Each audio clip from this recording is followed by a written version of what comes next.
Hello everyone. Sorry if you can hear my dog snoring. Should I scream into the mic? Ah! No. Well, I just did. I don't know why I did that. Anyway, welcome to my channel. Here is my guide to surviving Thanksgiving if you're chronically ill, because I all know you chronically ill baddies all have tummy ache issues. Like, I don't know, it's like buy one chronic illness, get 50. I don't know, whoever created them, well, nobody created them unless there's a higher not beating. Unless there's a higher being who did, they need to, like, fix that. Because there's, like, an infinite glitch. I would like that patched in the next update. Anyway, I dread Thanksgiving every single year because it causes me immense anxiety, it causes me immense flare-ups. Food is very easy to make me sick. I have to be very careful about what I eat, and it causes me so much anxiety because Thanksgiving you have like no control over anything. So that's why I'm sharing my tips and tricks. I just combined the words, okay? I've been learning these for 21 years, so hopefully I can help someone younger than me with a chronic illness, or maybe teach people my age or older some things they didn't know. So let's get started. Okay,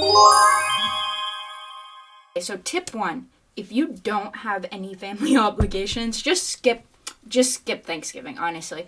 Go to the movies. That is my favorite way to spend Thanksgiving, is alone in a movie theater or with my mom in the movie theater. That's what we used to do during high school. We go to our tiny movie theater, or we go to another town. And this year, I'm not doing that. I'm actually watching Harry Potter, all of them, with my family this year. But if you need an idea of a movie, I recommend The Ballad of Songbirds, the Hunger Games prequel, because I really want to see that, and that's what I would see. So, if you have the same taste as me, that's what you should see.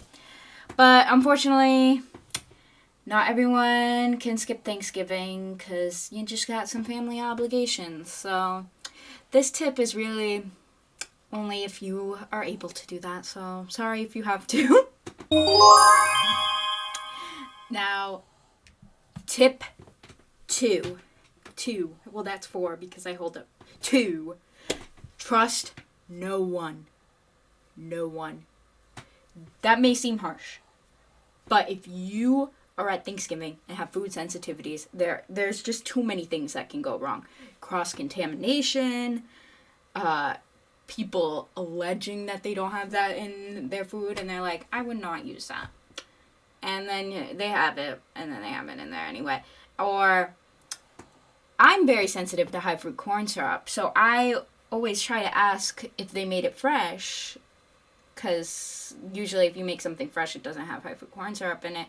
And don't ask that way, because people don't want to admit that they bought store-bought food. It's embarrassing, I guess. So, like, canned cranberry sauce, is it canned? Just ask that. Or, did you buy this canned? Because canned food, high fruit corn syrup, most of the time. So, just ask, okay? But don't ask in that way. But, honestly, the best thing to do is ask if you can bring your own dish, or bring your own dish anyway, and you can help serve it. And you can offer to serve food to prevent cross-contamination and just eat off your food. And the one thing that I feel like doesn't really get, like, contaminated is the turkey, unless people are being dumb. So, yeah, turkey, pretty much just live off turkey. And then, like, don't eat as much as everyone else. I know that's hard because everybody else is eating a ton, and it's you hate comments. That's how I am. But, you know, you gotta look out for your health first. But anyway, tip 2, trust no one. Just don't trust anyone. Bring your own food. Serve yourself. Don't trust what anyone says. I learned that many, many times. So, yeah. Tip 3. Bring an obligation. And by this I mean, like, bring a pet if you can, or use people as excuses. I like to do this as, like, my nieces and nephews. Like, I'll be like, oh, my nephew asked me to watch a Minecraft video. I have to go watch that. And we just have to become iPad kids together because he asked, and I have to do that. So hopefully you have little siblings or whatever, and you can do that. Because if you, like, say it's because of your chronic illness, like, you need a break, you need, like, 5 minutes, people are going to be judgy.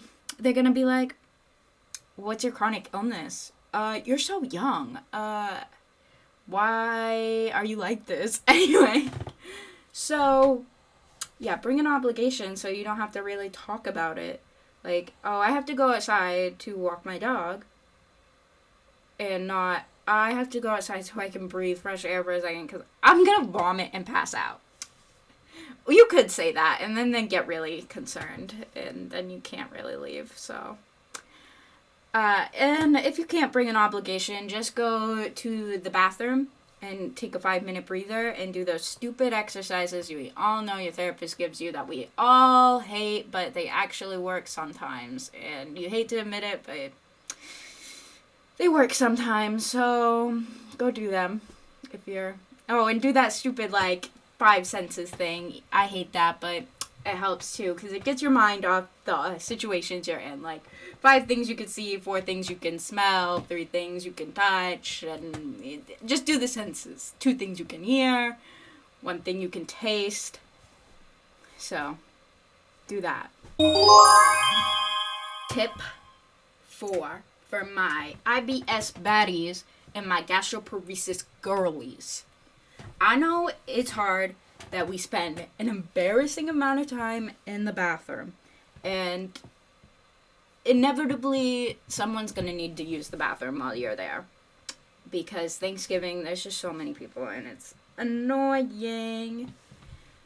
So what I do, well, I know we're all praying to whatever deity that someone doesn't knock, but that's not going to happen. So what I do is try not to focus on it. And I know that seems dumb. And yes, I get like that too. Like, I have to think about it. But really, just rationalize it in your head. That's what I practice with my therapist is no one's going to be able to hear you anyway, vomiting or dying on the toilet. Because they're too busy arguing about politics, watching the Macy's Day Parade, or watching the dog show, whatever your family does. We all know they all argue, though. We all know Thanksgiving is big on that, so. Okay? Oh, my God. Oh, Natalie. Rose Berzato. Do you know how much I fucking hate when you ask me that? Okay. Do you know how much I fucking hate Let's go that upstairs. you ask me that? Okay. Do you ask the rest of these people if they're okay? No. Do I not look okay, Natalie? Not really. Let's go upstairs. Oh, fuck you, Michelle. Hey. I do not look okay. Did I not just bust my ass all day for you motherfuckers? I didn't mean it like that. This is beautiful. Am I okay? Am I okay? Are you motherfuckers okay? Are you okay, Lee? You didn't do shit. This is fucking gorgeous. Oh, nobody's gonna hear you dying in the bathroom. And if someone inevitably knocks, just say the truth that you're not done. Because, honestly, who doesn't have stomach problems on Thanksgiving? Because everybody's eating, like, an insane amount. And they're all going in their food comas. And they're all having tummy troubles. So, that I don't think they would even suspect that you have a chronic illness if you're in the bathroom for longer than usual. Because that's just how it is on Thanksgiving. Everybody's dying because they ate a massive amount of food because they're dumb. Anyway. Tip 5. You owe no one an explanation, ever. And yes, that's hard to digest, and it's hard to say no. I always struggle saying no. Relatives have that habit of digging their way into your whole life story, which makes sense because you haven't seen them in a while, and you really just don't want to talk about some of those things. But they ask anyway because they don't know.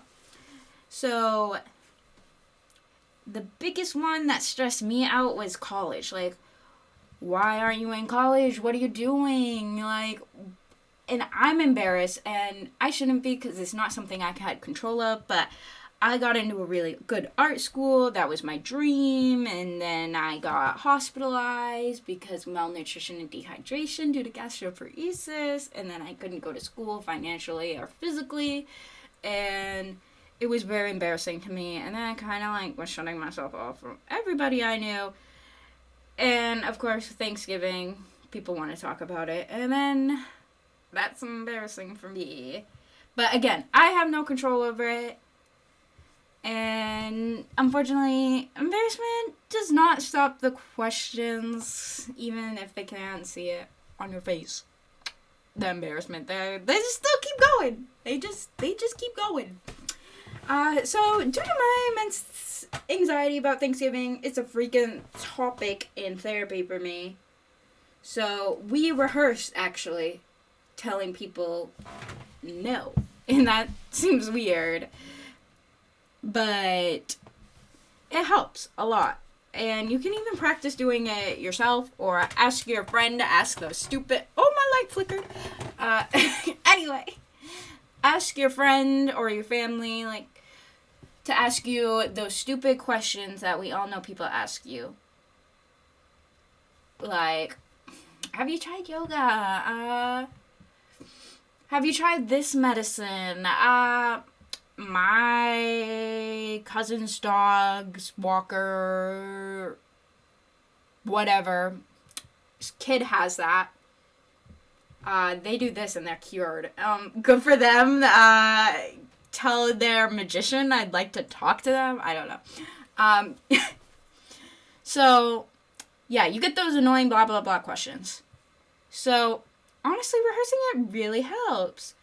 So, you can either tell them, there's really two options. You can either tell them about your chronic illness and you have tried that and it didn't work and you're working with your doctors. And if you really don't feel like talking about it, just say that. And I know that's annoying and anxiety provoking, but you can always say it.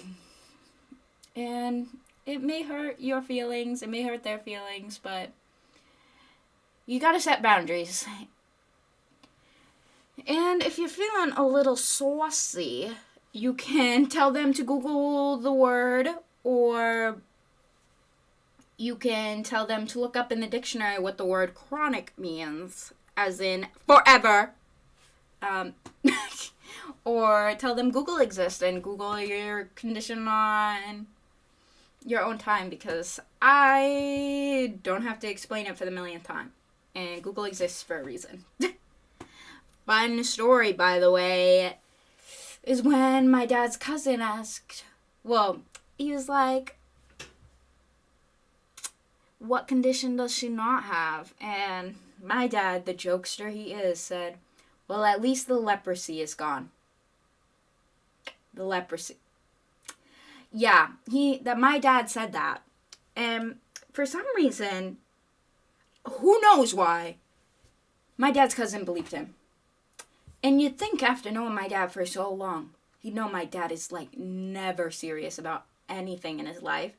But I facepalmed so hard, and that guy looked like utterly disgusted and shocked and awkwardly laughed when my mom was like, no, she doesn't have leprosy. And thank God there was an adult in that room that wasn't my father, because he is not an adult, honestly.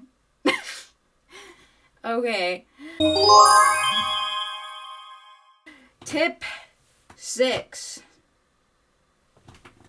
bring a distraction. Smells are very overwhelming on Thanksgiving.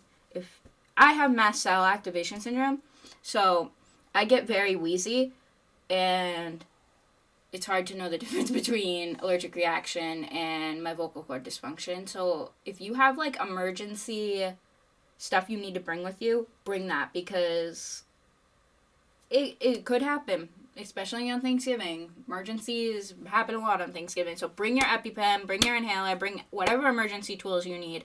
Do that. But distractions are good to focus on the symptoms, not on the symptoms, so you can calm down without having to use your emergency tools or focus on something else. So I bring a mask, and that's a distraction against the smells, but sometimes you don't want to wear a mask at your family's house because it gives you looks. But I do it anyway because I just go, my immune system sucks, I haven't seen you in a while, there's so many kids, go to school, I don't want to get sick. So that works too. And to distract from the inevitable noise of family bickering, earbuds. I usually use over-the-head headphones because I like the noise canceling in them better, but you don't want them that bulky because it's very obvious that you're listening to music, and apparently that's not okay on holidays. I don't know. So bring like little ones, little earbuds. I like loops, so get the loops. So I'll put them there. Okay. And fidget toys are a must. For a distraction, my favorite are physical therapy putty. I also like poppets, but like the little ones, like the keychains, because I have some on my purse. And I also like worry stones, which is just these stones that you rub on, like this. I've always been like a skin picker, and that helps like the rubbing sensation. I don't know. And let's face it, everyone else will be on their phones eventually or be passed out in a food coma. So, worst comes to worst, read on your phone or TikTok on your phone and dissociate from reality. I like to dissociate with fan fiction. I will not give you fan fiction recommendations. Well, tell me what fan fiction you read. I will give you recommendations, actually. I read everything under the sun. So, yeah. I hope you enjoyed the video. Remember, everyone, stay weird, stay safe, take care of yourself, and good luck to you all who have Thanksgiving and chronic illness, because it is hard. I know it's hard. And I hope you have a good holiday.